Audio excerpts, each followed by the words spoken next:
condição, né, que, uma vez aferida através de laudo médico, caracteriza as pessoas, inclusive ali para fins de marco inicial da aposentadoria. E aí a gente fala sobre a pergunta aqui do José Roberto, a preocupação dele, uma vez que ele foi identificado como pessoa deficiência para fins de carro PCD, ele está preocupado aqui também sobre a isenção, né? E aí só que um outro tipo de isenção, aqui a gente está falando de desconto, atenção à isenção de R. A gente tem aqui a pergunta, José Roberto, Michael, sobre esse assunto da isenção do imposto de renda. O requerimento é feito em cima do laudo PCD, ou seja, desde que eu tenha o benefício do PCD e me encaixe nas regras da isenção de R, posso pleitear?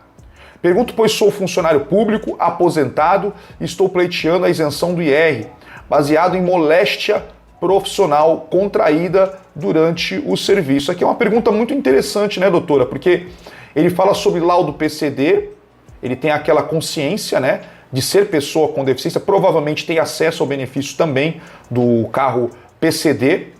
Ele é funcionário público aposentado, e aí entra a questão da moléstia profissional contraída durante o serviço. E aí, doutora Tainá, como a gente enquadraria essa situação, se existe a possibilidade do José Roberto ter acesso também ao benefício de isenção de IR? Bom, o benefício de isenção de imposto de renda ele é destinado para as pessoas que possuem, né, um rol de doenças pré-determinado na legislação. Então eu até peguei aqui, Marca, vou pedir para que você coloque aqui embaixo as 17 doenças, né, que são. Eu não vou falar todas porque ficaria enorme, mas, por exemplo, a gente tem cardiopatia grave, a gente tem moléstia profissional, que é o caso em tela, a gente tem tuberculose, alienação, esclerose, cegueira, câncer, são vários, são 17 ao total. Então, todas essas doenças, elas vão garantir direito à isenção do imposto de renda. Tainá, qual é o marco inicial da minha isenção? A descoberta. A gente precisa que o laudo conste a data em que foi diagnosticado. Essa semana, Michael, chegou pra gente, né, um caso em que a pessoa questionava: doutora, eu nasci com um problema de visão, esse problema ele foi se agravando e eu não sei ao certo o momento em que eu fico cego, que seria aí o momento em que eu deveria, né, começar a ser um PCD. E aí eu falei pra ele, bom, o que vai caracterizar o marco inicial é o primeiro laudo ou primeiro atestado que atesta essa doença.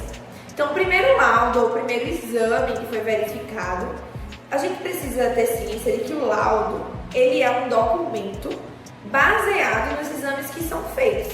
Então, não adianta, por exemplo, você ir com o INSS só com um laudo, porque um laudo qualquer pessoa dá. Você não tem nem como saber se aquele profissional não é um parente seu, um amigo, se aquele laudo foi comprado. O que você tem que levar, além do laudo, é o documento, o exame que comprova aquele laudo, que deu embasamento para aquele laudo. Então, o marco inicial aqui da pergunta do José é exatamente saber a data do primeiro diagnóstico da moléstia profissional. E muito importante, quando a gente está diante da moléstia profissional, como pode ser qualquer doença que seja derivada da função, o nexo de causalidade, ele precisa estar devidamente comprovado, assim como se a carga tivesse sido emitida, é extremamente mais benéfico.